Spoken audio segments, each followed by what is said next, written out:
Empezó la era Trump 2.0 en medio de un discurso lleno de grandilocuencia y amenazas de apoderarse del mundo e ir en contra de minorías. Se observó la presencia de invitados multimillonarios, presidentes de línea de derecha y hasta Edmundo González, pero no un personaje que tradicionalmente sería aliado y amigo del presidente norteamericano. Parece que Benjamín Netanyahu ya no está bajo la gracia de Trump. No llegó una invitación oficial ni extraoficial. El primer ministro, que acaba de ser sometido a una cirugía y cuyo arresto solicita la Corte Penal Internacional, habría dicho previamente que planeaba asistir a un evento que jamás fue considerado. Vamos a ver la noticia que analizaremos a continuación. Internacional. Netanyahu fue excluido de la lista de invitados a la inminente investidura del presidente electo Donald Trump.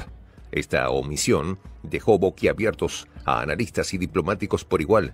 Resalta las crecientes tensiones entre ambos líderes y podría señalar un cambio sísmico en las relaciones entre Washington y Tel Aviv.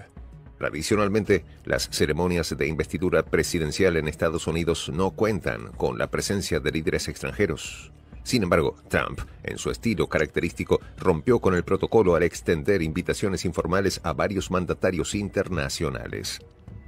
Entre los dichosos afortunados se encuentran figuras como el presidente argentino, Javier Milei, la primera ministra italiana, Giorgia Meloni, y el presidente salvadoreño, Nayib Bukele. La ausencia de Netanyahu en esta lista selecta es, cuanto menos, llamativa. Las relaciones entre Trump y Netanyahu están caracterizadas como las curvas de una montaña rusa llena de altibajos. Durante el primer mandato de Trump, ambos líderes disfrutaron de una relación que muchos en Israel describieron como una era dorada en las relaciones bilaterales. Pero vaya mil mentiras. Trump tomó decisiones sin precedentes en favor de Israel, como reconocer a Jerusalén como su capital y trasladar allí la embajada estadounidense, además de reconocer la soberanía israelí sobre los altos del Golán. Sin embargo, la luna de miel llegó a su fin en 2020, cuando Netanyahu felicitó públicamente a Joe Biden por su victoria electoral, una acción que Trump, quien aún disputaba los resultados, consideró una traición imperdonable. En una entrevista posterior, Trump expresó su desdén hacia Netanyahu con un contundente "que le jodan". La relación se deterioró aún más tras los ataques bajo el mando del primer ministro israelí. Trump criticó duramente a Netanyahu, afirmando que el primer ministro fue justamente criticado por no prevenir la respuesta de los ataques y que la masacre había ocurrido bajo su gobierno. Además, en un mitin en Florida, Trump acusó a Netanyahu de haberlo dejado colgado antes del ataque estadounidense que eliminó al líder de la Guardia Revolucionaria iraní, Qasem Soleimani. Las distancias y tensiones entre ambos políticos se volvía insostenible. La reciente acción de Trump de compartir en su plataforma Truth Social un video en el que el economista Jeffrey Sachs se refiere a Netanyahu como un hijo de perra, oscuro y profundo, lo que significó echar más leña al fuego. Aunque Trump no añadió ningún comentario al compartir el video, el gesto fue interpretado como una señal de su desdén continuo hacia el primer ministro israelí. Este silencio, acompañado de la carga explosiva del contenido, pareció ser un mensaje calculado, una suerte de bofetada diplomática que resonó en el aspecto político. Pues Margarita, ¿qué se puede decir al respecto?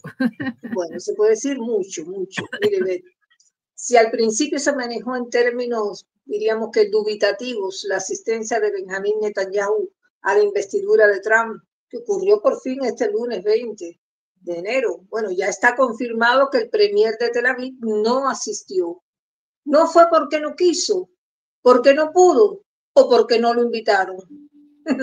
Mira, Ivette, hay de todo, ¿eh? Pero lo esencial es que Trump no le mandó invitación oficial alguna.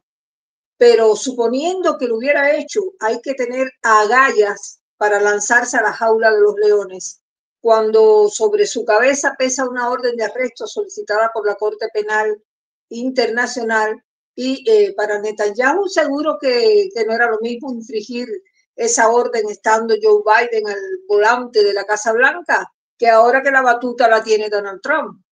Desde luego que es una enorme responsabilidad para el anfitrión estadounidense responder por la seguridad de los mandatarios que ha invitado, pero claro, invitar a quien tiene una condena mundial y manchaba las manos de sangre de más de 47.000 palestinos, eso iba a afectar la imagen de Donald Trump, porque aunque Estados Unidos no es miembro de la Corte Penal Internacional, eso hay que especificarlo, firmó el Estatuto de Roma en el 2000 y nunca lo ratificó.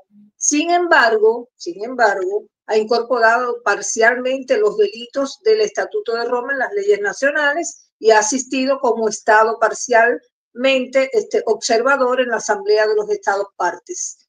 Pero aparte de esto, Ivette, en esta ausencia de Netanyahu tuvo un peso singular lo inestable de la relación con Donald Trump, como se decía ahí y se explicaba en el video. Y esto no es una simple apreciación, hay que ver los altibajos que ha tenido la relación entre ambos hasta el presente. Saca cuenta que durante el primer mandato de Trump la relación fue estrecha. Estaba todo bien con Trump, tomando decisiones significativas en favor de Israel, con el reconocimiento de Jerusalén como capital de Israel y la firma de los acuerdos de Abraham. Pero cuando Trump perdió las elecciones en 2020, ¿qué hizo Netanyahu? Metió la pata. Felicitó rápidamente a Joe Biden de manera efusiva y eso le cayó como una bomba al magnate republicano, que obviamente lo percibió como una traición del israelí y no se la perdona, Ivette. Desde entonces dicen que los que siguen paso a paso la relación entre ambos mandatarios, que ha sido más que complicada, aunque Netanyahu, como quien quiere estar bien, lo mismo con Dios que con el diablo, ha apoyado públicamente a Trump en su reciente regreso a la política. La dinámica, de todas maneras, entre ambos sigue siendo impredecible y en ocasiones yo te diría que transaccional. Hay que ver qué va a pasar de acá en adelante.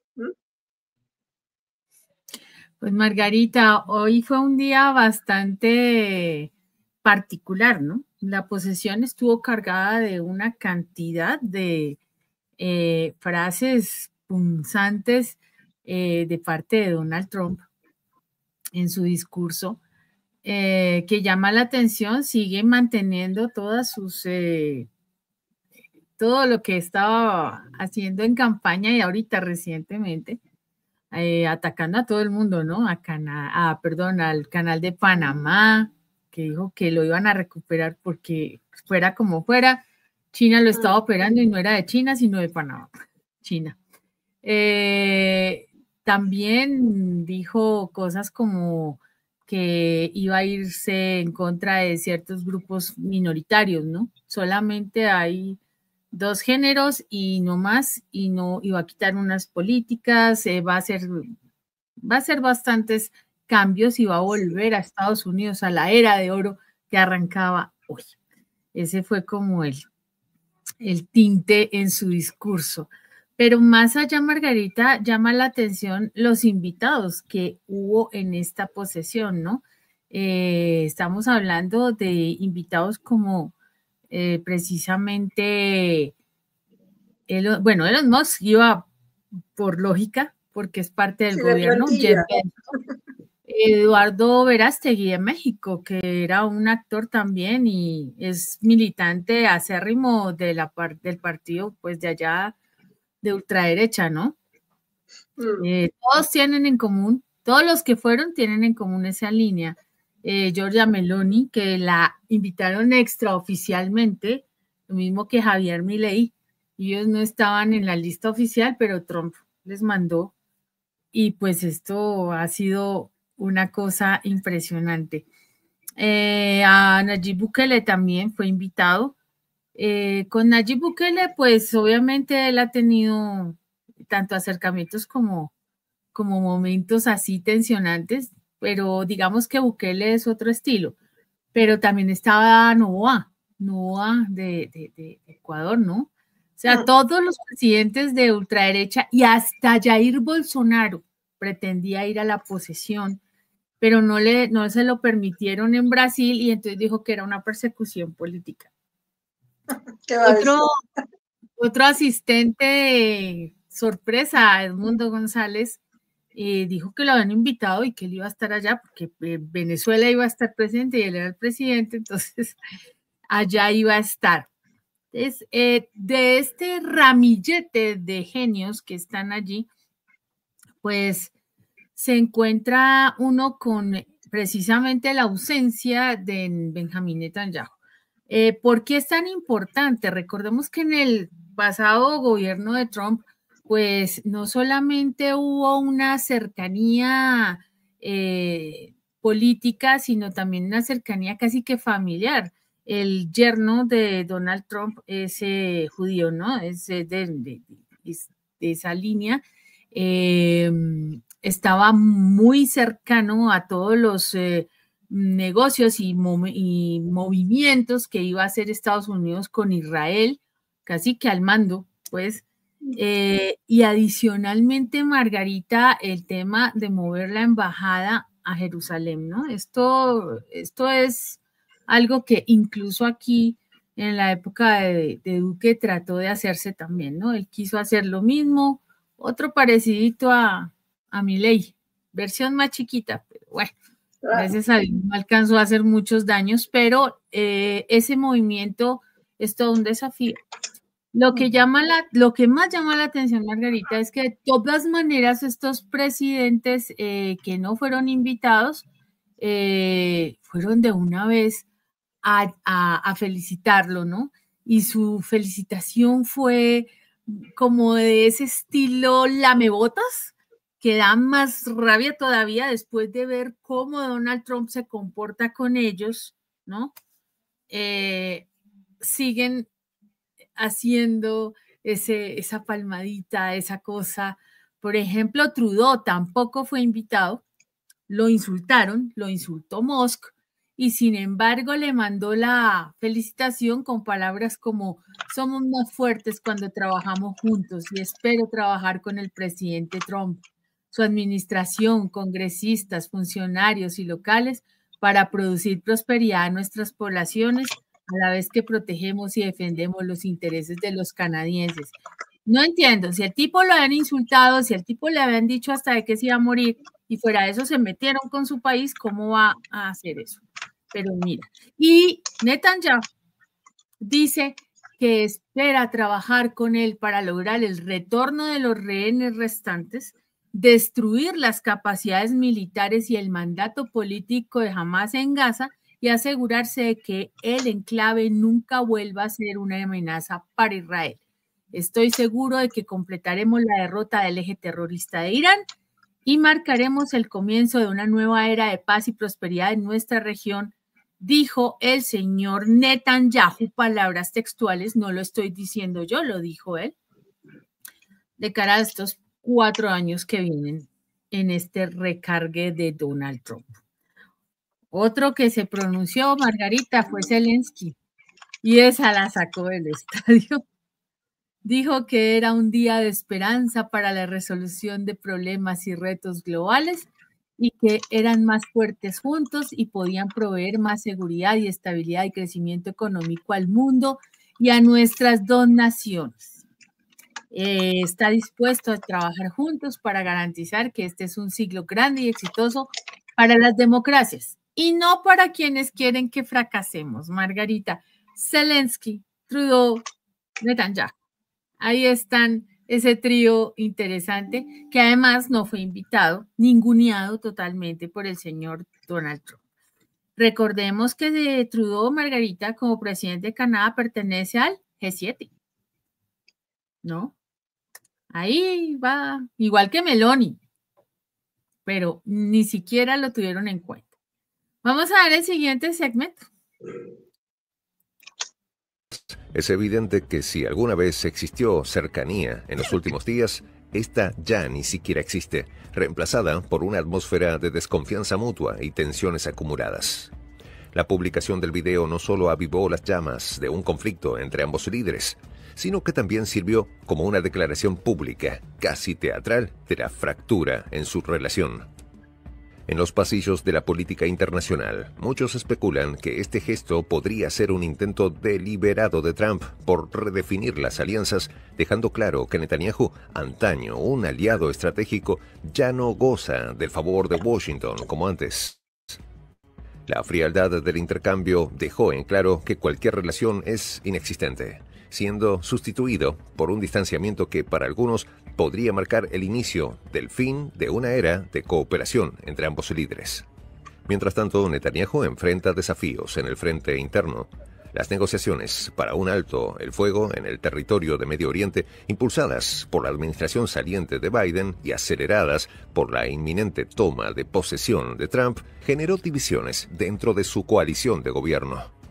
Los sectores más ultraderechistas rechazan cualquier concesión, temiendo que Hamás utilice la tregua para rearmarse y fortalecer su posición. Pero su temor se convirtió en una realidad. Hamás se posicionó, marcando así un capítulo más de la historia que implican grandes consecuencias para Netanyahu. Además, la presión internacional sobre Netanyahu aumentó tras la emisión de una orden de arresto por parte de la Corte Penal Internacional en noviembre, acusándolo de crímenes de guerra. Aunque Estados Unidos aseguró que no ejecutará la orden, Netanyahu podría estar en riesgo de arresto si su avión necesita realizar un aterrizaje de emergencia en territorio extranjero durante sus viajes. La exclusión de Netanyahu de la ceremonia de investidura de Trump podría interpretarse como un indicio de su aislamiento creciente en la escena internacional. A medida que líderes populistas de derecha como Milley, Meloni y Bukele son bienvenidos en Washington, Netanyahu se encuentra cada vez más marginado, enfrentando críticas tanto externas como internas. Su otrora sólida alianza con Trump se desmorona, dejándolo en una posición precaria mientras intenta navegar por las turbulentas aguas de la política global y doméstica. Cada vez más, Netanyahu se aproxima al final de sus días, con una humillante despedida. En este contexto, la decisión de Trump de no invitar formalmente a Netanyahu a su investidura puede ser vista como un movimiento calculado para distanciarse de un líder cuya reputación está en declive, al tiempo que refuerza sus lazos con otros dirigentes que comparten su visión política. Esto es cierto, Margarita. Esto es cierto y puede darse, es que cuando una persona está en la cima, todo el mundo lo rodea y todo el mundo lo clama y lo adula. Pero cuando está en problemas, entonces le dan la espalda, ¿no? Sobre todo este tipo de personajes. Un Donald Trump hace eso, básicamente. Sin embargo, Margarita... Tú explicaste detalladamente cuáles fueron las presencias de mandatarios que hubo ahí en esa ceremonia de investidura, pero las ausencias también son importantes y tocaste también el tema de Zelensky. Y en ese sentido yo quisiera hacer una salvedad, porque Zelensky tampoco asistió a la toma de posesión de Trump, no porque él no hubiera querido ir. Hubo rumores de que él había solicitado ir allí. Tampoco recibió la invitación Zelensky, al igual que Netanyahu. Él es uno de los que durante las elecciones presidenciales en Estados Unidos nadó en dos aguas. A ver lo que quiere decir eso, ¿no? Para ver si quedaba amigote de forma con quien ganara las elecciones. Es más, ante la incertidumbre que él sentía y que lo empezó a expresar, el ucraniano perigüeño que ha pasado casi estos 3 años pasando la gorra por todas las potencias rivales de Rusia. Bueno, ¿qué hizo? Se reunió con Kamala Harris y a la vez con Donald Trump. En diferentes momentos, eso sí, pero durante una visita que él hizo a Estados Unidos, que fue en septiembre del año pasado. A Harris le pidió apoyo continuo de Estados Unidos a Ucrania. Pero con Trump la situación se complicó porque el republicano no lo traga y le hizo saber a Zelensky sin merodeos cuál era su postura sobre la guerra en Ucrania. Ahora bien, imagino que estarás pensando, Ivette, bueno, ¿y Vladimir Putin fue a la ceremonia de investidura presidencial de Trump? No, no fue, pero este caso tiene una particularidad. Si bien del mismo modo tiene un pedido de arresto por parte de la Corte Penal Internacional, no se ha podido confirmar oficialmente si él recibió o no la invitación de Donald Trump. pero sí que el líder ruso le envió un mensaje de felicitación a Trump y expresó su deseo de restablecer contactos directos con la nueva administración. ¿Es porque uno tiene más moral y prestigio que los otros? Bueno, esa es una conclusión que yo dejo a juicio de nuestros seguidores. Solo me voy a limitar a recordar que nada ni nadie ha podido detener a Vladimir Putin desde que la Corte Penal Internacional esa emitiera una orden de arresto en su contra. Sus viajes al extranjero, en lugar de frenarse, continuaron. Putin ha realizado varias visitas oficiales a algunos países que no son miembros, por supuesto, de la Corte Penal Internacional y, por lo tanto, sus mandatarios no están obligados a ejecutar la orden de arresto. Entre esos países están China, Kazajistán, Kirguistán, Bielorrusia, Emiratos Árabes Unidos y Arabia Saudí. Entonces, hay casos y casos, incomparables. Adelante, Ivette, veamos el otro video. Por supuesto, antes de que pasemos al otro video, Margarita, la posición de Zelensky es lo que nosotros llamamos una vela a Dios y otra vela al diablo. Así de simple. Y eso se lo van a cobrar y Trump es de los que cobra caro. Vamos con el último segmento. Adelante. Público subraya la volatilidad de las relaciones internacionales en la era contemporánea, donde las alianzas pueden forjarse y deshacerse con la misma rapidez con la que se envía un tweet. Pero para Netanyahu, la ausencia de una invitación a la investidura de Trump no es solo una cuestión de protocolo diplomático, es un reflejo de su posición menguante en el escenario mundial. A medida que nuevos actores emergen y las dinámicas de poder cambian, el primer ministro israelí se enfrenta al desafío de redefinir su liderazgo y reconstruir las relaciones que alguna vez consideró inquebrantables y que tendría, por siempre, un vano respaldo de Occidente. La omisión de Netanyahu en la lista de invitados a la investidura de Trump es un síntoma de una relación bilateral que ha pasado de la camaradería a la confrontación. Este episodio pone de relieve las complejidades de la diplomacia moderna y plantea interrogantes sobre el futuro de la alianza entre Estados Unidos e Israel bajo sus respectivos líderes. Solo el tiempo dirá si este desaire es el preludio de una ruptura más profunda o simplemente una táctica temporal en el juego de poder global, donde las alianzas se forjan y destruyen con una rapidez casi vertiginosa. En un escenario geopolítico marcado por intereses cambiantes y líderes impredecibles, este episodio podría ser un indicador de una reconfiguración estratégica mayor, con implicaciones que trascienden a los protagonistas inmediatos y redefinen el equilibrio de poder en la región y más allá. Hay un tema, Margarita, que hay que tocar. Bueno, una cosa más. ¿Sabes quién más estaba invitado? Xi Jinping. No pudo ir. Y él declinó la invitación, pero envió a su representante. O sea, China estuvo ahí. Con todo y todo, Trump le envió invitación a Xi Jinping. Eso es mucho más que decir que, ¿cómo así? O sea, le manda invitación a su rival más grande y a Netanyahu, que era su amigo. Complicado, ¿no? Pero aquí hay un tema que quiero tocar, Margarita, y es que Trump ha sido en este punto un poco, diría yo, zorro, digo yo, porque toma de un lado y toma del otro. Él contra Irán ha estado totalmente, ¿sí?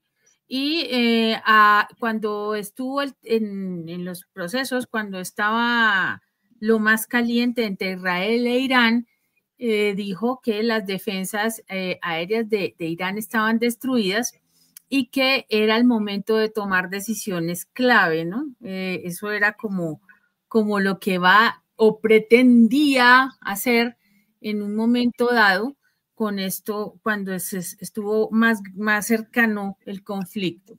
Sin embargo, Margarita, ahorita en el discurso de posesión, Trump se refirió a que él pretendía llevar un futuro pacificador y unificador en la región, defendiendo el rol de su equipo a la hora de lograr el acuerdo de alto al fuego en Gaza. Recordemos que ese alto al fuego todavía está ahí, no es como tan, yo todavía no lo creo, ¿sí? Hasta que no se vean las cosas. Con Israel la cosa está muy complicada y te digo algo de última hora, el alto el fuego no se está cumpliendo. No, claro que no. Hubo nuevos ataques en las últimas horas. Sí, señor. Así es que más vale que se haya quedado el hombre en Tel Aviv atento a ese tema y que no haya tenido la cara tan dura de ir allá sin haber sido invitado a Washington. Porque exacto, la situación está complicada en Israel. Y recordemos también, Margarita, que el pasado 7 de enero Trump dijo o amenazó con hacer estallar el infierno en Oriente Medio si los rehenes que se encontraban en Gaza no eran liberados. Entonces, mira esto, amenazando con consecuencias negativas generalizadas, o sea, no solamente para Hamas, sino para todo el mundo, ¿sí? Y entonces los israelíes dicen, pues es una oportunidad para fortalecerse, ¿no? Porque pues obviamente en el primer periodo de este hombre, pues hubo ese fortalecimiento de relaciones, ¿no? Entonces, pues es una situación en la que yo no estaría tan de acuerdo con que esto fue algo de quitarle gracia al señor Netanyahu, sino con él creo que algo se está cocinando, algo más complejo. Y hay un pretexto que utilizaron que me pareció también como tirado de los pelos. Los funcionarios israelíes habían dicho que Netanyahu todavía planeaba ir a la ceremonia de investidura de Trump, incluso después de haberse sometido a una cirugía de extirpación de próstata, que fue a fines del mes pasado. Una justificación que yo te digo que no, desde el punto de vista científico médico no tiene peso, primero porque su cirugía tiene ya casi un mes de haberse realizado. Y segundo, porque hoy en día los médicos lo saben muy bien, mucho mejor que nosotras, muchas operaciones de próstata se realizan de manera mínimamente invasiva. Son procedimientos que permiten que haya una recuperación rapidísima y en muchos casos al paciente le dicen, chau, para la casa, el mismo día de operado. Entonces, sí, que no me vengan diciendo que por la operación de la próstata él no iba a poder ir. No fue porque no lo invitaron y porque el otro no se iba a complicar su imagen invitando a una ceremonia de investidura a un tipo que tiene un pedido de arresto. Esa no es la razón en todo caso, es porque, como te digo, no lo invitaron. Y no creo que el israelí iba a tener, como yo te decía, la cara tan dura de aparecerse allí, porque además, mientras él viajara al lugar, podía correr el riesgo de que se produciera algún aterrizaje forzoso en algún lugar, en el lugar donde cayera, podía recibir esa orden de arresto. Entonces, ahí sí que para ir a hacer papelón, mejor que se hubiera quedado encerrado en Tel Aviv, como está ahora, monitoreando, no sé si lo hace bien, el cumplimiento del alto el fuego y el intercambio de rehenes, que lo está incumpliendo, sobre todo el alto el fuego, porque como yo te decía, el ejército de ocupación israelí continuó rompiendo ese acuerdo con Líbano y detuvo este lunes a 3 agricultores durante la jornada de trabajo en unos huertos en Air Arab, cerca de la frontera con Palestina ocupada. También se dice que en la localidad de Talousa, al encontrarse con un terraplén y el avance de fuerzas israelíes en la zona. Según la corresponsal de Al-Mayadin, un tanque Merkava bloqueó la carretera en un valle hacia Talousa y Bani Ayam. Además, la artillería israelí bombardeó ya la zona de Al-Sadana en las alturas de Sheba. Creo, Ivette, que ante semejante panorama de graves incumplimientos del alto el fuego, no puede Netanyahu ni soñar con sacar un pie de Israel. Así de fácil. Bueno, llegamos así al final de este comentario. Agradecerles por la sintonía tan amable que nos han dedicado e invitarlos a que sigan sumándose a nuestro canal de Prensa Alternativa. Ivette. Muchas gracias, Margarita. Muchas gracias a nuestra audiencia, como siempre, que nos acompaña y nos apoya con sus likes, con sus comentarios que nos llevan a llevarles mucha más profundidad en nuestros análisis más allá de la noticia. Los esperamos a que se sigan sumando a nuestro canal, volviéndose miembros. Vienen más sorpresas, más programas especiales. Vamos a estar este 2025 con otros contenidos y obviamente superando ya el 1.000.000 de seguidores que ustedes nos han permitido. Los dejamos con la reflexión del día. Los hombres van de una ambición a otra. Primero buscan asegurarse contra el ataque y luego atacan a otros. Esto lo dijo Nicolás Maquiavelo. Nos vemos hasta que nos volvamos a encontrar. Chao.